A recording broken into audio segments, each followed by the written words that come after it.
Bueno, buenas tardes. En primer lugar, pedir disculpas por nuevamente ser un castellano hablante en un ámbito mayoritariamente portugués y agradecer a la organización y sobre todo a esta hora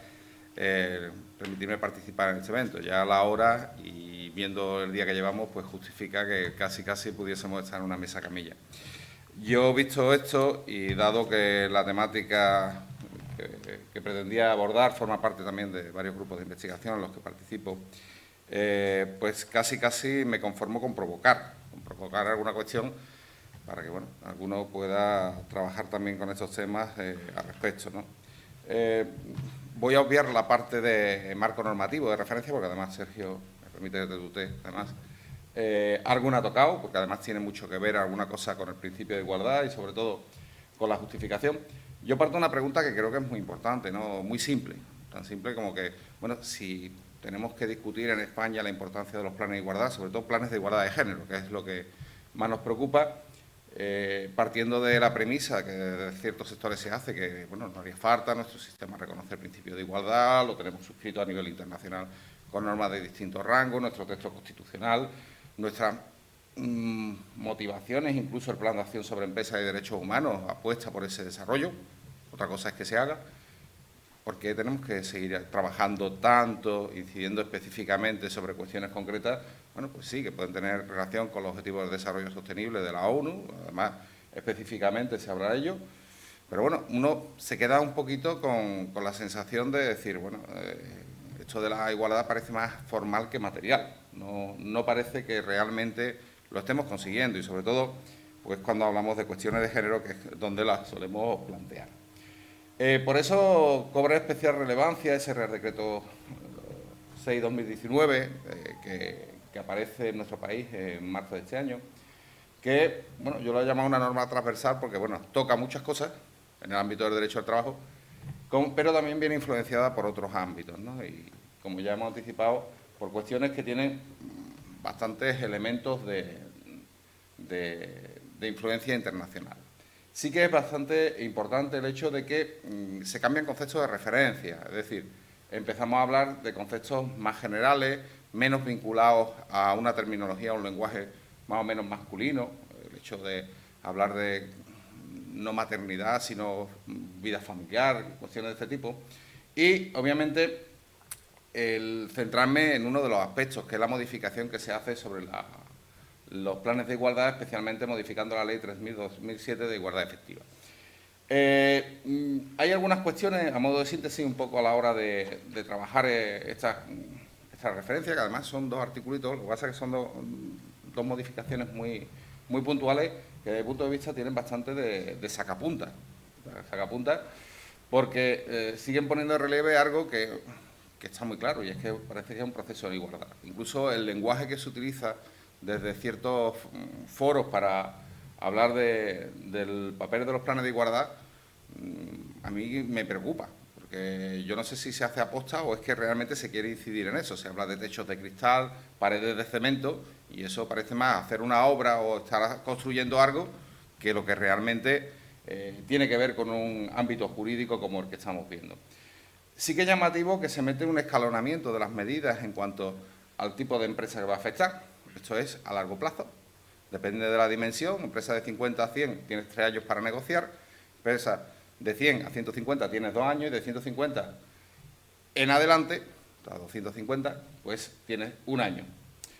Además, se entra en una cosa que hasta ahora no se había hecho, que es una enumeración de materias. No es obviamente, como veremos, no es un número clausus, es un mínimo. ¿De dónde salen esas materias? Porque uno le llama la atención proceso de selección y contratación, clasificación profesional, formación, promoción profesional, condiciones de trabajo, incluida la auditoría salarial entre hombres y mujeres, ejercicio responsable de los derechos de la vida personal, familiar y laboral, infrarrepresentación femenina, retribuciones otra vez, prevención en acoso sexual por razón del sexo, por eso tiene que ver con lo que hemos visto. Y, bueno, uno se coge algunos de los planes de igualdad que ya están aprobados en nuestro país, que vienen aplicando varias empresas, y, bueno, algunos de ellos están, y otros son tradicionalmente temas que se tocaban en la negociación colectiva, propios de la negociación colectiva pura y dura, especialmente negociación colectiva de empresas. Eso hace entender también que, pese a lo que tradicionalmente se venía haciendo, y no me quiero adelantar demasiado, pues bueno, los planes de igualdad se consideren parte o se establezca que forman parte a partir de ahora de la negociación colectiva. Otra cosa es si aparecen separados o incluidos en la negociación colectiva, especialmente los convenios colectivos, con todos los problemas que eso viene a tener en cuenta sobre cómputo de trabajadores afectados, dimensión de plantilla, representación personal o sindical, porque en España tenemos la doble vía, porque además se habla de los representantes de los trabajadores y, como siempre, yo creo que lo ha escrito alguien que no ha estudiado Derecho al Trabajo o que no le fue muy bien en Derecho al Trabajo y no tiene muy claro dónde ubicarlo, por eso esa referencia. Y además sí que, eso sí me gusta, porque parece que, a diferencia de lo que es los planes de negociación, ahora sí dice cómo hacerlo. Es verdad que eso se aprovecha para que empiecen a aparecer nuevos yacimientos de empleo, con lo cual me hace sospechar que estamos con algo parecido a lo que ocurrió con la normativa en materia de prevención allá por el año 95, que empezamos a mandar normativas sonda. Y es que se dice cómo vamos a trabajar, básicamente es un trabajo mediante parrillas de programación, un método DAFO, identificamos una realidad, marcamos unos objetivos, evaluamos esos objetivos y queremos unos resultados. Eso es muy pedagógico. Pero también, obviamente, nos dice dónde, en una comisión de igualdad, es decir, ya nos obliga a que haya personas por el ámbito empresarial o se entiende que también por el ámbito banco social, así se interpreta la norma, que tienen que estar en esa comisión, que son los que tienen que hacerlo. Sin embargo, hay un cuando se pueda, en ese artículo 45 modificado, en el párrafo segundo, traía también la ley para que lo pudieran consultar, que a mí me preocupa, porque dice cuando se pueda. Y uno se pone a buscar, y simplemente por curiosidad yo les pediría que alguno lo hiciera, elaboración de planes de igualdad en España, y empiezan a aparecer empresas externas como Churro, de carácter formal, que te dicen cómo te van a asesorar a la hora de hacer el plan de igualdad, ojo, siempre hacia el empresario, cómo hacerlo, cómo se programa. Aparecen nuevos cursos de formación en la elaboración de planes de igualdad y uno se queda con la sensación de que esto es un corta-pega, te voy a hacer un documento para que cuando llegue la inspección, llegue el momento, tengas el documento y olvídate. Es decir, igual que se hacía en su momento con los planes de igualdad, perdón, los planes de prevención en las empresas, no se hacía una verdadera actividad preventiva hasta que no desarrolla. ¿Qué ocurre? Esos problemas instrumentales de la negociación colectiva que están por el hecho de estar, pues siguen presentando problemas sectoriales, y voy a contestarle un poco a Felipe, porque en realidad es cierto que el teletrabajo se incluye, pero el teletrabajo es como parte de la modificación que se hizo en el artículo 13 del texto del Estatuto del trabajo a distancia. Pero es verdad que por cómo se trabaja o se realiza la actividad en el ámbito del teletrabajo o trabajo a distancia, si queremos hacerlo así, en muchos casos, dada la dimensión de las plantillas y que desaparece, o parece que se quiere ignorar el hecho de que no solo esas empresas que tienen esa dimensión tienen que tener planes de igualdad, pues pasaría también con el ámbito del trabajo doméstico y con según qué sectores donde la presencia de mano de obra de mujeres es mayoritaria, tradicionalmente mayoritaria, en unas condiciones que no son precisamente las más idóneas y que además, bueno, pues tiene mucho que ver con el problema grande que tiene España, que es la dimensión de sus empresas. Más del 60% de las empresas están fuera de esa obligación, pues son menos de 50 trabajadores. Con lo cual, pues, ancha es Castilla y ahí tenemos muchos más problemas de referencia. Sobre el contenido de los planes de igualdad y su impacto en el empleo, aunque está esa lista cerrada de mínimo, ahí ya he indicado que, bueno, parece abrirse una nueva vía de oportunidades de empleo. Es decir, vamos a marcar un ámbito de obligación y a partir de ahí vamos a crear nuevos profesionales, hay que crear formación de esos nuevos profesionales y hay que hacer, pues bueno, nuevos mecanismos de emprendimiento en torno a esos profesionales. Más allá, digamos, de lo que es la propia consolidación de aspectos relacionados con las condiciones de trabajo que pueden marcar esos convenios, esos planes de igualdad, donde los contenidos y las medidas de adaptación, transformación y vinculación y mejora de la calidad del empleo, pues deben estar presentes. Por eso el hablar de los planes de igualdad en cuanto a cambio quizá de orientación, más allá de lo que es la cantidad, a su calidad, a su necesaria implementación en según qué ámbito, porque la visibilidad de los planes de igualdad no solo va a tener una plasmación directa en el propio convenio colectivo, sino que lo puede tener aparte y, sobre todo, es un instrumento efectivo de marketing empresarial, que es su presencia y su vinculación a las memorias de responsabilidad social por parte de las mismas. ¿Qué ocurre? Los retos tecnológicos, la dimensión de plantilla, y aquí enlaza un poco con lo que comentaba también Felipe y se ha comentado en la mesa, tiene mucho que ver con esto, sobre todo porque muchas de las multinacionales o de las empresas que empiezan a surgir, de los retos que nos encontramos, tratan de huir de los costes laborales y tratan de huir básicamente porque es una cuestión de productividad, de negocio rápido, de economía muy rápida, vinculada sobre todo a la llamada economía colaborativa, donde es muy fácil echarle la culpa al algoritmo. El algoritmo parece que tiene la culpa de que te despidan, de que te seleccionen, de que te hagan lo que sea, incluso de que no seas trabajador o lo seas por cuenta propia o por cuenta ajena, tal y como ha puesto de relieve algunas sentencias de nuestros tribunales, bueno, pues en contradicción, que parece que van a llevar a que el Tribunal Supremo tenga que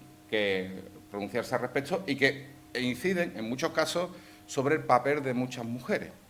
Por desgracia, todavía seguimos teniendo esa presencia femenina a la hora de conciliar, a la hora de tener que buscar fórmulas alternativas para poder llevar la casa, que, bueno, pues obliga a que se plantee, y eso sí es transversal, la obligatoriedad de unas resoluciones con perspectiva de género. Ya empiezan a aparecer las mismas. La última es de apenas hace 3 días, en la que el Tribunal Constitucional se pronuncia sobre la readmisión y, en su caso, declaración de nulidad de una no readmisión de una trabajadora por parte de un proceso selectivo en el INE, es decir, que se retrotrae al momento de acceso al empleo más allá del mismo. Eso se puede corregir y se debería corregir mediante medidas con esos planes de igualdad. A modo de conclusiones, y pido disculpas por ir tan rápido, pero creo que ya la hora y el tema lo demandan, ¿estamos en el camino adecuado? ¿Es una vuelta de tuerca sobre la cultura de la igualdad? Yo creo que sí, que igual que se habló en su momento de crear una cultura de la prevención de riesgos laborales, hay que crear una cultura de la igualdad. De hecho, los que tenemos niños o adolescentes, ellos no les cabe en la cabeza en muchos casos, también depende del ámbito educativo en el que se muevan, que algo tenga que ser diferente. ¿Queda mucho por hacer? Pues sí, queda mucho por información, en reglamentación, porque uno de los problemas o de las consecuencias de la inestabilidad política que estamos teniendo en nuestro país es la falta de desarrollo de algunos mandatos reglamentarios. Solemos ser especialistas en mandar normas sonda. Lanzamos una monda, decimos que lo tenemos que hacer, lo haremos o no en función de las necesidades reales que se planteen y, obviamente, pues, ¿dónde lo vamos a situar? ¿Cómo lo vamos a situar? ¿Qué problemas nos encontramos en torno a los representantes de los trabajadores, a su ubicación en el sistema de negociación colectiva, en el papel que tiene la estructura de la negociación colectiva en España? Yo tengo muchas dudas y creo que me faltan muchas respuestas.